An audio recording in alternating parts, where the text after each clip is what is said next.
नमस्कार, हमारी खास पेशकश में बहुत स्वागत है आपका। आपके साथ मैं हूं रंजना सिंह राठौड़। अब से बस कुछ ही देर बाद साल का आखिरी सूर्य ग्रहण लगने वाला है। पितृपक्ष की शुरुआत चंद्र ग्रहण से हुई, जबकि इसका समापन यानी खत्म जब ये हो रहा है तो सूर्य ग्रहण से हो रहा है। और ऐसी स्थिति में आपके स्वास्थ्य और आपके जीवन पर इसका क्या असर पड़ेगा? क्या ग्रहों की चाल से कोई भूचाल आने वाला है? और इस सूर्य ग्रहण से आपकी जिंदगी पर आखिर क्या असर पड़ेगा? क्या कुछ बदलाव होगा? सूर्य ग्रहण का संयोग आपके लिए कैसा रहने वाला है? क्या कुछ ही आपके लिए लेकर आने वाला है? इन तमाम सवालों के जवाब तलाशने की कोशिश करेंगे अपने ज्योतिषाचार्यों के साथ। एक बड़ा पैनल इस वक्त हमारे साथ जुड़ रहा है। आपका तारुक उन सभी से करवा दूं। डॉक्टर नीति शर्मा हमारे साथ है, बहुत स्वागत है मैम आपका। डॉक्टर नितिशा मल्होत्रा हैं, ज्योतिषाचार्य हैं आप भी, आपका भी बहुत स्वागत है।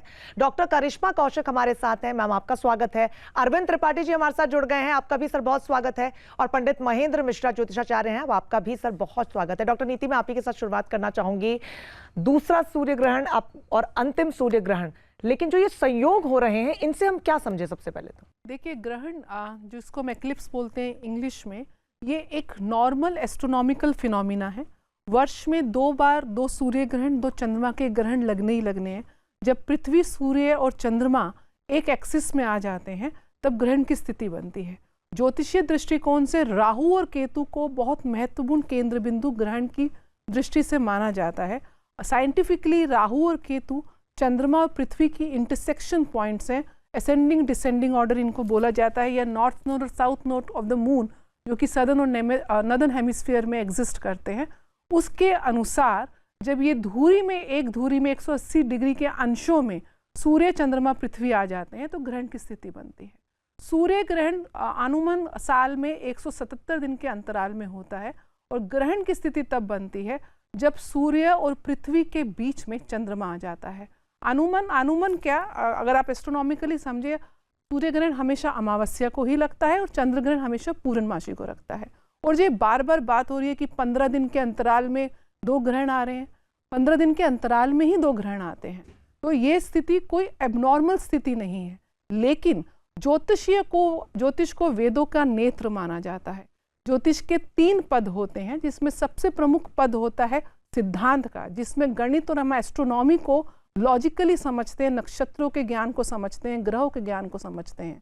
फिर अंश आता है संहिता का, जिसमें हम व्यापक रूप से इन ग्रहों का, इनकी गतियों का प्रभाव पूरे भूमंडल के ऊपर उसको स्टडी करते हैं। और तीसरा जो पद आता है वो होरा शास्त्र, जो हमारी और आपकी व्यक्तिगत कुंडली हैं, उनका ग्रहों का से कैसे प्रभावित होती हैं, उसकी गणना के आधार पे फलित ज्योतिष करी जाती है। अब ग्रहण जो लग रहा है वो सूर्य को लग रहा है, यानी कि सूर्य और पृथ्वी के बीच में चंद्रमा आ गया। जो ऊष्मा सूर्य की डायरेक्ट पृथ्वी पे आती थी, अब वहाँ पे चंद्रमा बीच में आके उस छाया का निर्माण कर रहा है। और जब ये छाया का निर्माण होता है, जो सूर्य की जो लाइट्स हैं, जो वाइट लाइट हम बोलते हैं, विजिबल स्पेक्ट्रम बोलते हैं, उसमें जो इंफ्रारेड रेज होती हैं, जिनकी वेवलेंथ लाल से ज़्यादा होती है, और अल्ट्रा वायलेट फोटोन्स, जो रेडिएशंस जो होती हैं, वो जो होती हैं वायुमंडल में स्कैटर्ड हो जाती हैं।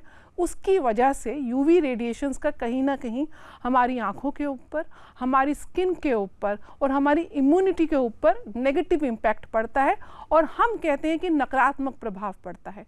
ये जो ग्रहण है ये आंशिक सूर्य ग्रहण है, क्योंकि सूर्य का गोचर जो है वो बदल चुका है। संक्रांति में वो कन्या राशि में प्रवेश कर चुके हैं, यद्यपि और पैरेलल कंडीशन में जो केतु हैं वो अभी भी सिंह राशि में हैं, और राहु जो है वो कुंभ राशि में है। सूर्य ज्योतिष में सत्ता का कारक है, आपकी आत्मा का, आपके पिता का कारक है, कहीं ना कहीं सरकारी तंत्र को दिखाता है। जब सूर्य ग्रसित होता है, वो भी कन्या राशि जो बुध की राशि है, जो व्यापार की राशि है, जो कहीं ना कहीं देश के एजुकेशन सिस्टम को दिखाती है, आपकी बुद्धिमत्ता की राशि है, आपकी वाणी की राशि है, आपके इंटेलेक्ट की राशि है, और साथ साथ कहीं ना कहीं कानून प्रणाली को और आपके स्वास्थ्य को भी यही राशि डिनोट करती है। तो ग्रहण के दुष्प्रभाव से आप देखेंगे कि सरकार के साथ विरोधाभास रहेगा जनता का, जगह जगह प्रोटेस्ट होगा। अग्नि कारक ग्रह है, अग्नि संबंधित घटनाएं, प्राकृतिक आपदाएं आएंगी। ठीक बुध है, राशि क्योंकि अभी हाल ही में नेपाल में जो हुआ तो कहीं ना कहीं यूथ को डिनोट करती है। बिल्कुल, और उस पर विस्तार से डॉक्टर नीति बात करेंगे जो दुष्प्रभाव होंगे। अरविंद त्रिपाठी जी, मैं आपका रुख करना चाहूंगी। लगभग 122 सालों बाद ये दुर्लभ संयोग बन रहा है, क्या ये समीकरण को बिगाड़ेगा, और अगर हाँ तो वो कौन सी राशियां हैं, अगर आप बता पाए सिर्फ वो राशियां जिन पर दुष्प्रभाव पड़ सकता है? देखिए रंजना, पहले तो इसके बारे में जानने के पहले एक चीज जान लेना यह आवश्यक है जी, कि यह भारत में दृश्य नहीं है। खासतौर से न्यूजीलैंड, फिजी, अंटार्कटिका, ऑस्ट्रेलिया के दक्षिण भाग में दिखाई देगा। ग्रहण कभी भी अच्छा प्रभाव नहीं देता, और यह जब ग्रहण लगेगा उस समय कन्या लग्न होगा, सूर्य चंद्रमा बुध होगा लग्न में, और तुला राशि का मंगल होगा, और मीन राशि का शनि होगा, कुंभ राशि का राहु होगा, और सिंह राशि का शुक्र केतु होगा। तो देखा जाए तो इसमें मिथुन, कर्क, सिंह, वृश्चिक, धनु, मकर, कुंभ राशि के लिए बहुत ही अच्छा है, उसके लिए शुभ प्रभाव देगा। और खास तौर से जो मेष, वृष, कन्या, तुला, कुंभ, मीन राशि वालों के लिए अच्छा नहीं है। तो जब ग्रहण लगता है तो सारी राशियां इससे प्रभावित होती हैं, क्योंकि ग्रहण काल में जब सूर्य की जो प्रकाश होता है, कहते हैं कि सूर्य प्रकृति का कारक है, सत्ता का कारक है, राजतंत्र का कारक है, और जब पृथ्वी पर पड़ने वाले प्रकाश जो होते हैं वो रुक जाते हैं, कहीं ना कहीं से उसका प्रभाव पड़ता है। तो उसकी जो अपना जो अल्ट्रावायलेट रेज होता है उससे पूरा वातावरण प्रभावित होता है। तो देखा जाए इन राशियों के लिए, खास तौर से जो कन्या राशि के लोग हैं उनके लिए बहुत ज्यादा प्रभाव डालेगा उनकी राशि पर। एक तो इनके हेल्थ को लेकर के चिंता रहेगी, उल्टे सीधे निर्णय लेंगे, और अपने संबंधों को इनको सुधारने की जरूरत है। कोई भी बड़ा काम करते हैं तो सोच समझ करके करें, आर्थिक क्षति हो सकती है। शेयर ट्रेडिंग में कोई भी अगर निवेश करते हैं तो इनको बच बचा के करना है।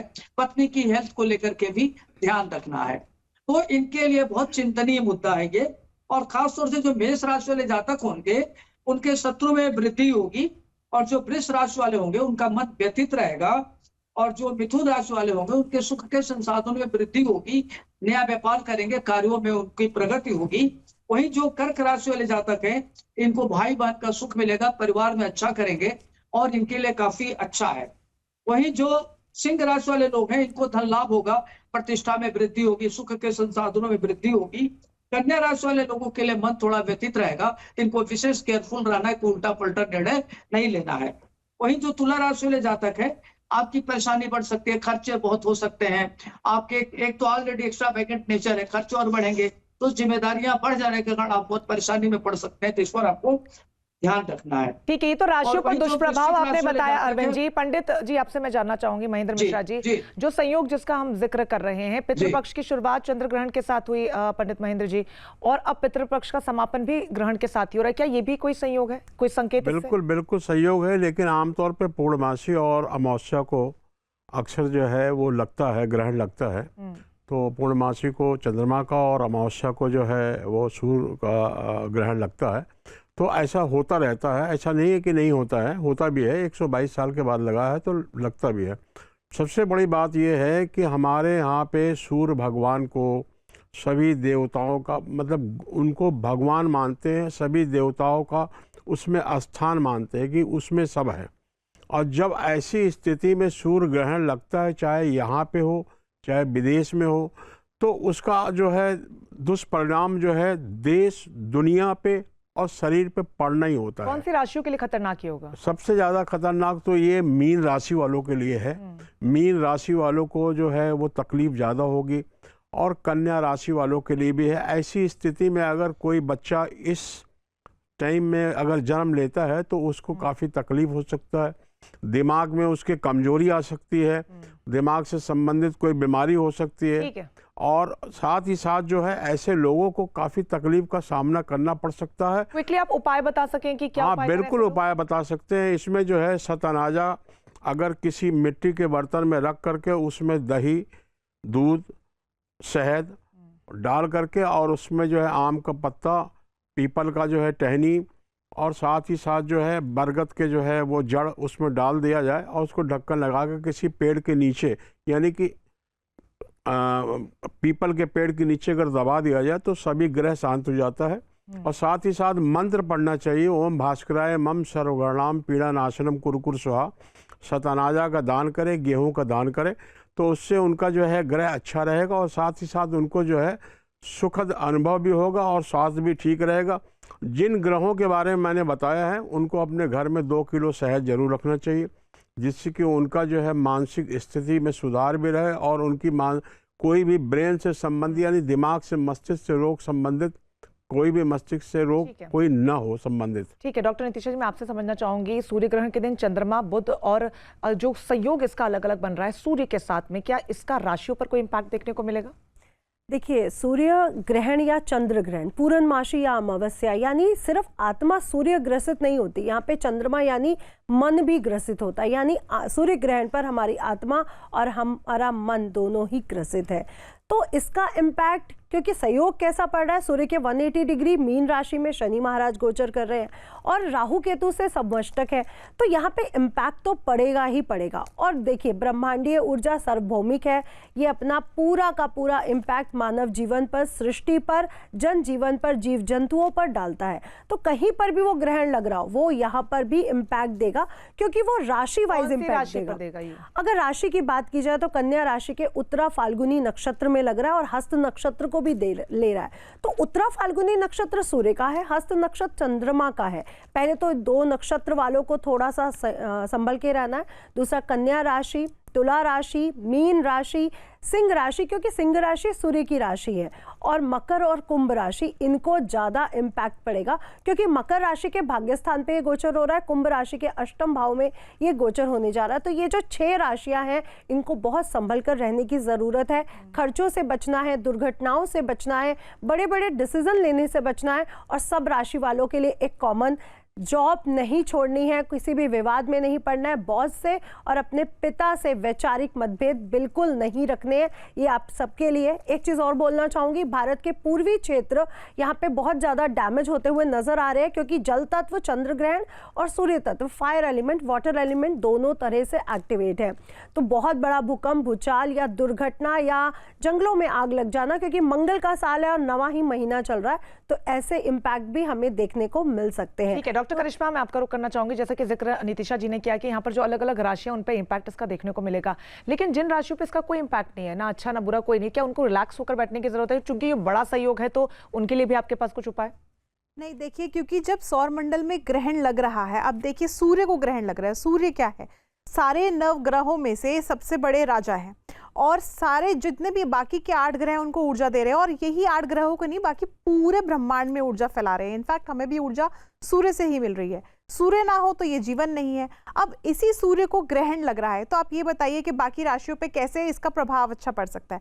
अगर कुछ राशियों पे इसका प्रभाव नेगेटिव पड़ रहा है, तो ऐसा नहीं है कि कुछ राशियां बच सकती हैं, क्योंकि जोडियक बेल्ट पे तो इसका प्रभाव रहेगा ही रहेगा, और जोडियक बेल्ट पे 12 की 12 राशियां आती हैं। ग्रहण जो है राशि के अनुसार, यानी अलग अलग भाव में लग रहा है कुंडली के अनुसार, तो जिस भाव में, जिस राशि में ग्रहण लग रहा है, जिसका भाव का उसका नंबर है, तो उसके हिसाब से ही उसका इम्पैक्ट रहेगा। अगर हम बात करें कन्या राशि की, तो कन्या राशि में ग्रहण लग रहा है, तो लग्न है, ये फर्स्ट हाउस है, तो इसलिए कन्या राशि वालों पर कहा जा रहा है कि सबसे ज्यादा इम्पैक्ट रहेगा, क्योंकि कन्या राशि में ये ग्रहण लग रहा है। और कन्या राशि के अगर हम देखें, जो जातक कन्या राशि से जुड़े हुए हैं, तो उनकी बॉडी में, उनके सेल्फ में चीज़ों में बहुत परेशानी आ सकती है। यानी कि अगर हम स्वास्थ्य की बात करें, हड्डियों की बात करें, नेत्र की बात करें, हृदय की बात करें, तो इन सब चीज़ों से रिलेटेड परेशानी आ सकती है। जिन लोगों का कोलेस्ट्रॉल हाई है, उन लोगों को बचने की जरूरत है। साथ साथ जिन लोगों को हृदय से संबंधित रोग है, उन लोगों को बचने की जरूरत है। अगर हड्डियों में पहले कभी चोट लगी है, तो वो इस दौरान उभर सकती है। तो ये परेशानियां इस समय पे कन्या राशि के लिए आ सकती है। बाकी अन्य राशियों पर भी इसका प्रभाव रहेगा। जैसे मिथुन राशि की बात करें, तो चतुर्थ भाव में लग रहा है मिथुन राशि के लिए, तो मिथुन राशि वालों को इस समय पे प्रॉपर्टी से संबंधित परेशानी आ सकती है, या फिर व्हीकल संबंधित परेशानी आ सकती है। अगर वाहन लेने की सोच रहे हैं, तो वो डिलेज हो सकते हैं। तो ये सारी चीजें हैं कि अलग अलग राशियों के हिसाब से अलग अलग भाव में ग्रहण का अलग अलग इम्पैक्ट पड़ रहा है। ठीक है अरविंद जी, मैं आपसे जानना चाहूंगी, शुरुआत में आपने जिन राशियों का जिक्र किया, आपने दुष्प्रभावों का जिक्र किया, लेकिन अगर आप उनको उपाय बताना चाहें कि इस दुर्लभ संयोग से बचने के, और जो भी दुष्प्रभाव उन पर उससे बचने के लिए वो क्या कर सकते हैं? देखिए रंजना, इस सूर्य ग्रहण में खास तौर से भगवान विष्णु की आराधना करना चाहिए। ओम नमो भगवते वासुदेवाय नमः, इस मंत्र का जप करें, भगवान सूर्य की आराधना करें। ओम आदित्याय विद्महे दिवाकराय धीमहि तन्नो सूर्यः प्रचोदयात्। ओम घृणी सूर्याय नमः इस मंत्र का जप करें, तो इससे सारी राशियों के लिए बहुत अच्छा रहेगा। और गाय को रोटी गुड़ खिलाना ना भूलें। और एक चीज बताएंगे रंजना की यह जो सूर्य ग्रहण है अभी तत्काल प्रभाव से भारत के पूर्वी प्रदेशों में बड़ा भूकंप आ सकता है, कोई बड़ी दुर्घटना हो सकती है, आगजनी हो सकती है और राजतंत्र में कुछ बड़ा परिवर्तन होने की संभावना बन रही है। जी बिल्कुल। यहाँ पर जैसा कि आपने जिक्र किया डॉक्टर नीति, समय का मैं एक आखिरी सवाल मैं आपसे लेना चाहूंगी, वैश्विक स्तर पर किस तरीके के बदलाव देखने को मिल रहे हैं? चूंकि हमने उलटफेर की बात की, हमने प्राकृतिक आपदाओं की बात की, लेकिन जो भारत के रिश्ते हैं अन्य देशों के साथ, क्योंकि हाल फिलहाल आप देखें कि वो उनमें तल्खी कहीं ना कहीं नजर आ रही है, तो इस संयोग का असर उस पर भी पड़ रहा है? निश्चित रूप से देखिए, इस समय एक तो गुरु अतिचारी हैं और जिस समय ग्रहण लग रहा है सूर्य के ठीक सामने शनि हैं जो कहीं ना कहीं एक शत्रुता का भाव रखते हैं। मंगल भी राशि का परिवर्तन कर चुके हैं, जो तुला राशि में आ चुके हैं, तो शनि और मंगल का षडाष्टक योग बना हुआ है। जो ग्रहण है वे भी एक प्रकार से पापकत्री में बना हुआ है, एक तरफ सूर्य के केतु विराजमान है तो दूसरी तरफ मंगल विराजमान है। यद्यपि उनसे 12वें घर में शुक्र विराजमान है। ऐसा ज्योतिष का सूत्र कहता है कि शुक्र जिस भी भाव या जिस भी ग्रह से 12वें हो उस भाव के वो शुभ फल देते हैं। और भारत की कुंडली में ग्रहण पंचम भाव में लग रहा है। कन्या राशि भारत की पंचम भाव की राशि है। ये जो चेंजेस, ये जो परम्यूटेशन कॉम्बिनेशन पैरेलल, भारत की मंगल की महादशा भी प्रारंभ हो चुकी है जो भारत की कुंडली में द्वादशेश और सप्तमेश है। दोनों ही एक प्रकार से मारक ग्रह। मंगल सेना का कारक है, ऊर्जा का कारक है, कहीं ना कहीं हमारी बॉर्डर्स को दिखाता है। तो इस ग्रहण के प्रभाव से आप ये चीज़ देखेंगे कि जो एक नया वर्ल्ड ऑर्डर की हम बात करते हैं जियोपॉलिटिकल लेवल पे, जो पहले एक दो महाशक्तियां थी वहाँ से कहीं ना कहीं आज एक नई शक्तियां उभर के आ रही हैं, आइसोलेशन फॉर्म में आ रही हैं और नया वर्ल्ड ऑर्डर, मल्टीपल जो वर्ल्ड ऑर्डर क्रिएट हो रहा है उसकी तरफ अंकित कर रहा है। सत्ता का कारक है सूर्य। कहीं ना कहीं भारत की कुंडली में भी आप सत्ता में बहुत बड़ा परिवर्तन देखेंगे। सामने शनि बैठा हुआ जनता का कारक, कहीं ना कहीं सत्ता के विरुद्ध जन आंदोलन होंगे। लेकिन अगर मैं जियोपॉलिटिकल लेवल पे समझूं तो हमारे बॉर्डर्स में डिफेंस की एक्टिविटीज बढ़ जाएंगी। ये भी संभावनाएं हैं कि मंगल भूमि का कारक है और भारत की अपनी कुंडली में जो मंगल है वो द्वितीय भाव में, यानी कि कंट्री के एसेट्स के भाव में बैठा हुआ है। 12th लॉर्ड सेकंड हाउस में बैठा हुआ है, अपने से 11वें में बैठा हुआ है, 3-11 का संबंध है।